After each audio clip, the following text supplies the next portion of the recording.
welcome back. As you regular viewers know, I'm Beetlejuice from Reddit's Wicked Edge Shaving Forum. For those of you who don't know, you do now. So today we're doing the last test on the Treet blades using a Dovo Shavette with a half snap blade in it this time. For those of you who haven't seen one of these guys before, it's a straight razor changeable blade. I hesitate to call it a proper straight razor because I know I'll get hate mail for it. But there you go. The blade just sits inside this little red carrier. And you get different carriers for different blade lengths. This is the red one. This takes just a standard half snap double edge blade. And there's some contention as to whether they're proper razors or not. I have no problem with them. They work fine, at least for me. And again, it's one of those whatever works for you, right? So the Treets, by the way, if you haven't seen or heard of them before, are fairly rare in the modern blades in that they are a carbon steel blade. Most of the modern ones now are, if not all of the modern ones that I've been able to find anyway, are stainless steel. That means that there's a little more care that needs to be taken with them because they will rust if you leave them wet, or if they're in a high humidity environment, they will likely do something even worse in the package. But a little bit of conscientious attention. Some people dip them in alcohol after they're shaved to dry the water off. I find that if you just give it a good shake, works for me, but then again I'm in a very low humidity environment here. Just having stepped out of the shower, so my beard is fairly hydrated. And this is my personal go-to shaving soap. This is Mitchell's Wool Fat, because it's winter here and exceedingly dry. I have found that this is the one that works best for me. And one of the things about wet shaving when you're getting into it is you'll find that there's a tremendous amount of stuff, and it's overwhelming, I know, for newcomers. It's even worse when you did it like I did and thought, oh, well, there's just that soap and there's that brush, and that's good. And then you start reading. And bad things happen to some of us. We wind up collecting an awful lot of stuff. Fortunately, some of us are also married to really fantastic women, and they actually put up with the eccentric, crazy, however you'd like to call it. Anyway, for the Shavette, in case you've not used one before, this is how I hold for the downstroke. You'll notice I change when I go to the upstroke. One finger back on the tang, one on the shank, and your thumb on the jimps, which are these little notches that are cut in the bottom here. So, start with a less aggressive angle. So, not that there's really not that I can show that well. Not on this pass.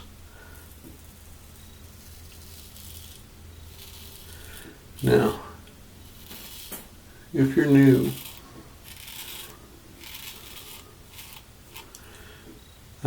these really long strokes, don't worry about it.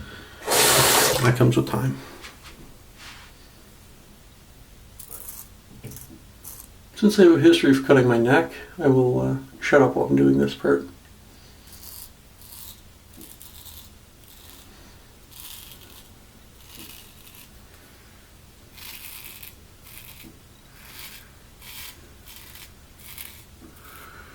Now as for pressure, very little actually.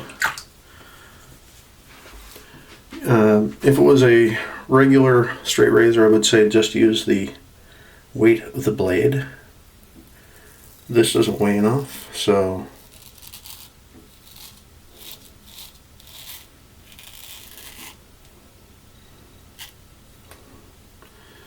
you do have to compensate a bit.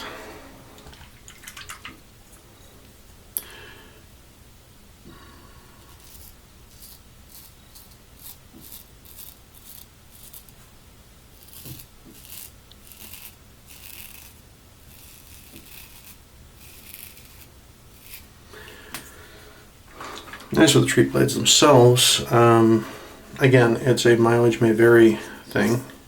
You will not get the same experience out of a blade that I do, or somebody else, and so on and so on. It's not something that we can say there's a best blade. If there was, there would be one manufacturer. I've found that I can use several types. Some have different performance in different razor handles. Two nearly identical styles of these guys. This is a Parker SR, which is just slightly different than the Shavette. And this guy will not take a particular type of razor blade. I have to use something less aggressive, less, I don't want to say less sharp, but in essence, that's what it is. So, even within your own known gear,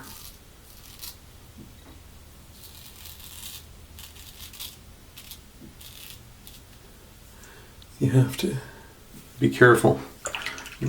Test it, try it. Blade sampler packs are an absolute godsend.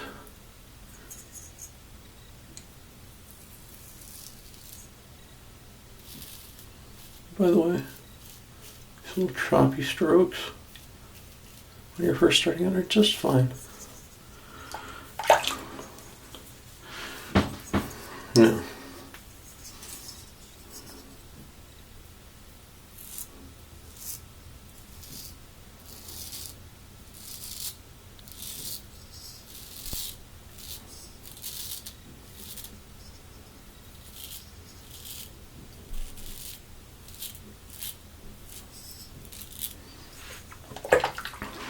However, the Treet blade is actually quite sensible in this.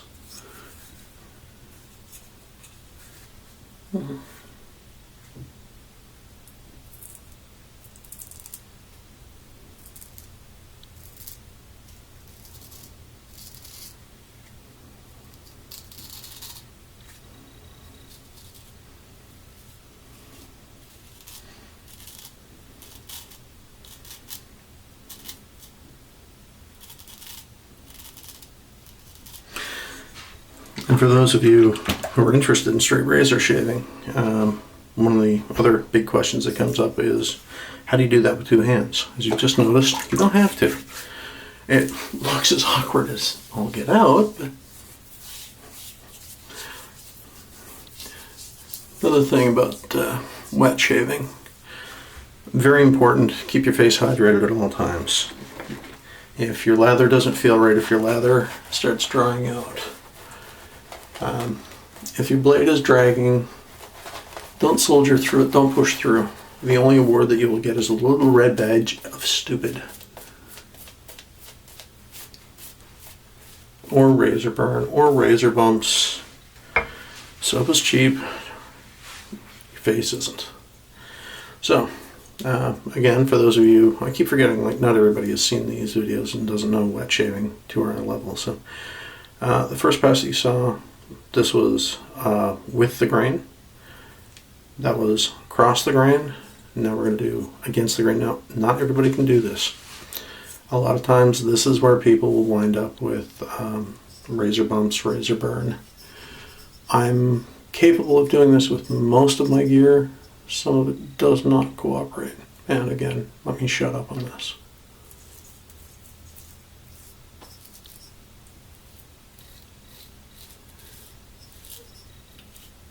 And this time, I never said I was going to shut up. I have steepened the angle of the blade. It's almost lying right on the skin. Previously, it was, it's more like this. Now it's almost like this. The reason for that is when you're going against the grain, at this point, there's substantially less hair to catch in, for one. And for two, it's less prone to razor bump and ingrowns, at least for me.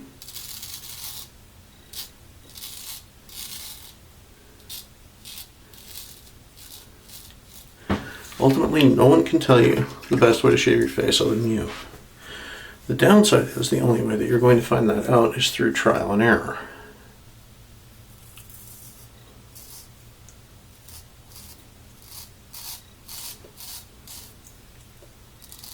You also notice some of the expressions I'm making in the position of my hand. For example, here, I'm very gently pulling the skin to keep it taut and to keep it from jittering as the blade moves across it. And again, you notice my grip has changed because I have not yet figured out how to do this effectively. But again, stability. In spite of my terrible shaky hand.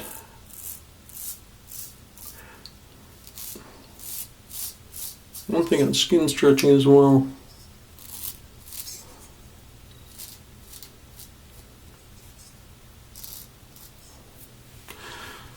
Don't overdo it.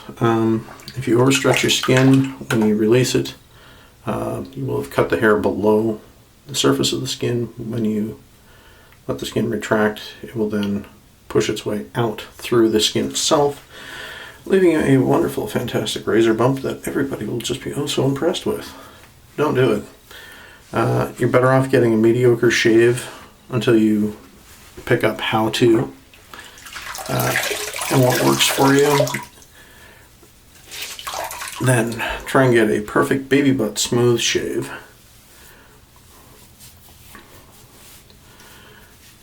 Your technique will improve over time, and you will find one day you'll be standing at the mirror, looking at your camera, taping a video for your shaving form. I'm kidding. And it got real easy, and it got real simple. And it felt great, and you're not thinking about it anymore. It's there, it flows. It's hard to think that comes when you're absolutely in the throes of trying to learn, and everybody else can do this. That guy on YouTube did it. It was so easy. Behind me are a lot of really bad shaves. You're not alone. Stick with it. Don't give up. Trust me. This is like learning to ride a bike. You don't get it all at once. You didn't learn how to ride perfectly in one shot. You won't here either. One thing you will see, a lot of the posts are, oh, I just had my first shave. It was absolutely fantastic. No problems, no blood. That's not the reality for a lot of people. That, by the way, was an alum block. That's a aluminum salt that helps sterilize and seal. It's also very drying, so if your skin type is like mine and doesn't really do well with a drier environment, you will have to throw something else on there. You can get products like GOF Trumper's Skin Food, which is a pre and post shave treatment. There's other things like Prorazo, Taylor's of Old Bond, I think, has got some stuff. Or Shaving has some stuff. Real Shaving Company, so on and so on. I use just straight jojoba oil. Occasionally almond oil. Depends on my mood, what I'm into. This just wipes on very, very, very thin. And of course, like I said, it's winter here, so I need a little more help. So, there you go. And of course, strictly personal choice. At this point, you may or may not need anything else. I'm just throwing out a little bit of aftershave here. This is my homemade bay rum. And as far as blades for the Shavette, for me, the Treet blades work quite well. Other than that, can't really tell you much else today other than as you're going through, as you're learning, stick with it. ask questions, visit us on Wicked Edge. We're more than happy to answer questions, help you guys out as you're learning. And for you old hands, feel free to heckle me in the comments down below or on the forum. Anyway, I'm Beetlejuice, and until next time, keep 'em sharp.